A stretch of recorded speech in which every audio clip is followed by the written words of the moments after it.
Because अगर जहाँ पे रामायण, जहाँ पे महाभारत पढ़ने की इजाजत है, हमारा कॉन्स्टिट्यूशन तमाम मजहबों को जब बराबर से हक देने की बात करता है तो कुरान को भी लागू की जाए। योगी जी वहाँ पे एक डेमोक्रेटिक सीट को रिप्रेजेंट तो कर रहे हैं, लेकिन उनका अपना स्टैंड अपने मजहब को लेकर के है। ही इज नॉट वियरिंग दाढ़ी, ही इज नॉट वियरिंग टोपी, he is not the follower of Islam. लेकिन आप अगर पूरी की पूरी ऑथोरिटी उनको दे देंगे मदरसा के सिलेबस को डिजाइन करने के लिए, आपको लग रहा है कि ये एक्सेप्टेबल होगा? बिकॉज ओवरऑल वो खुद में अपने आप में कंट्रोवर्शियल पर्सनालिटी है।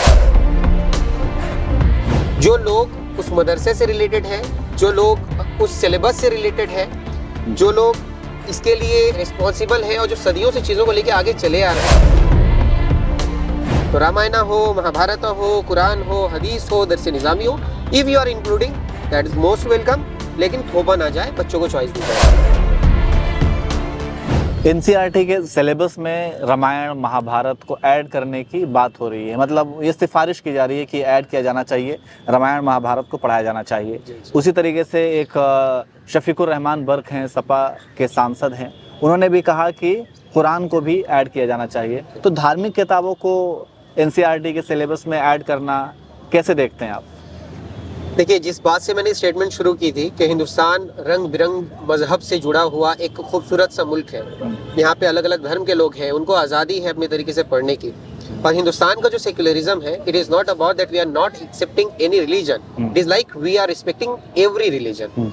सो अगर हमारी गवर्नमेंट का ये लाइक प्रपोजल आया है कि वो हमारे एनसीईआरटी में महाभारत रामायण को ऐड करें, दैट इज मोस्ट वेलकम।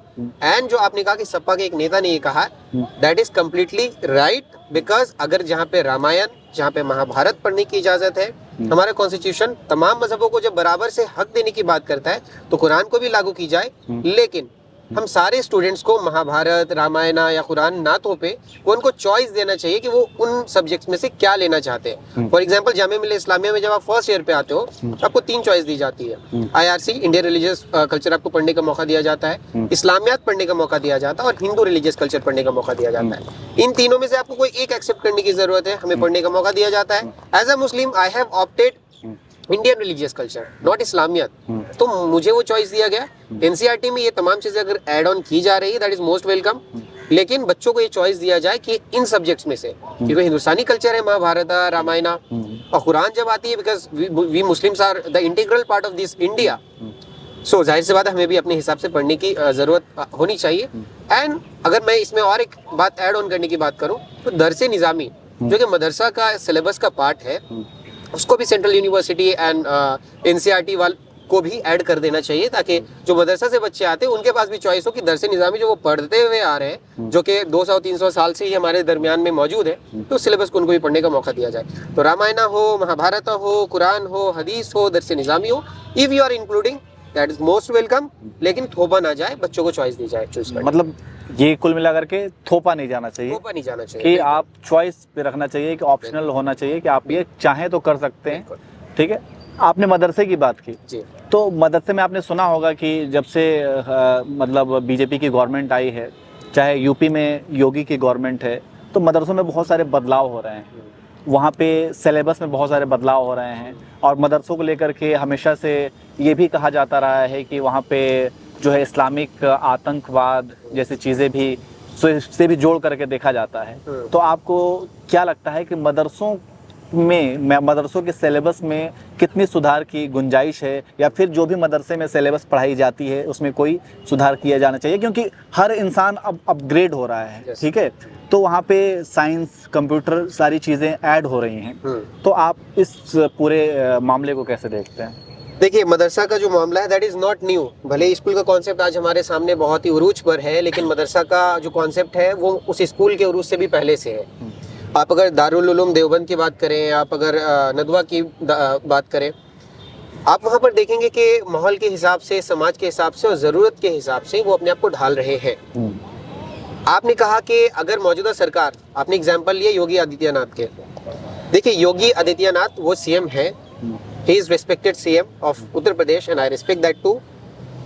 लेकिन क्या आपको पता है कि योगी जी वहाँ पे एक डेमोक्रेटिक सीट को रिप्रेजेंट तो कर रहे हैं, लेकिन उनका अपना स्टैंड अपने मजहब को लेकर के है। ही इज नॉट वियरिंग दाढ़ी, ही इज नॉट वियरिंग टोपी, he is not the follower of Islam. लेकिन आप अगर पूरी की पूरी ऑथोरिटी उनको दे देंगे मदरसा के सिलेबस को डिजाइन करने के लिए, आपको लग रहा है कि ये एक्सेप्टेबल होगा? बिकॉज ओवरऑल वो खुद में अपने आप में कंट्रोवर्शियल पर्सनालिटी है। हाँ, उन्होंने 80-20 की बात पहले की है, भले उनका स्टैंड बाद में चेंज हुआ हो।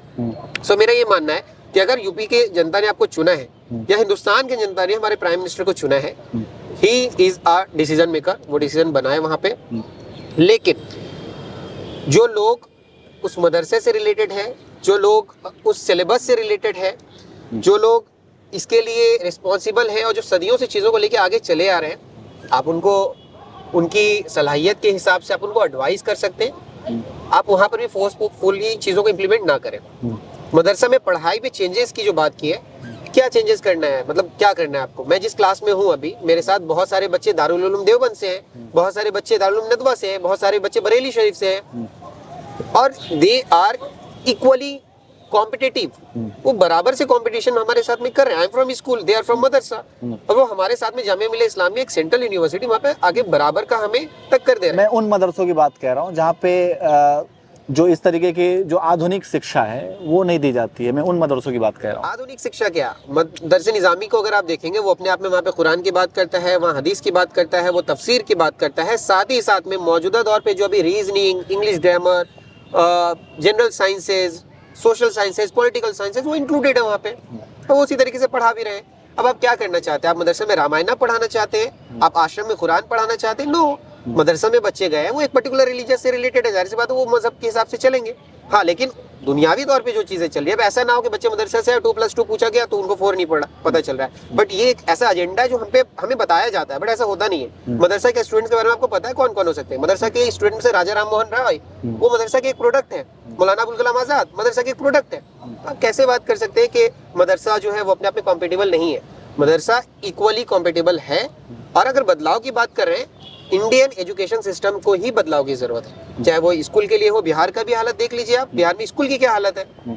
आपने बात कही आतंकवादी से रिलेटेड, आतंकवादी है क्या? मतलब लाइक आप किस चीज को जोड़ के, आप किसी मजहब से जोड़ करके देख रहे हैं? अगर मदरसा की बात करेगा, भाई इस मदरसा से आतंकवादी निकल के आ रहा है।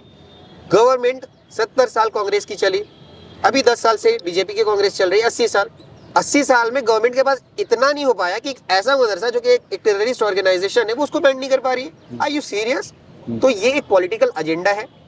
अगर किसी मदरसे से, किसी स्कूल से, किसी आश्रम से कोई आतंकवादी निकल रहा है, अगर वो आतंक फैला रहा है, आप एक्शन लीजिए। इंडियन कॉन्स्टिट्यूशन ने आपको यहाँ पे बहुत सारे आपको कानून बनाए हैं, यहाँ पे बने हुए, आप उन पे कड़े एक्शन लीजिए। अगर एक्शन नहीं ले सकते तो फिर ये ढिंडोरा पीटना आप बंद करें कि उस मदरसा से आतंकवादी निकल रहे हैं। और अगर आप कुछ नहीं कर पा रहे तो आप अपनी नाकामियों का, नाकामयाबियों का आप वहाँ पे कबूलिए उस चीज़ को।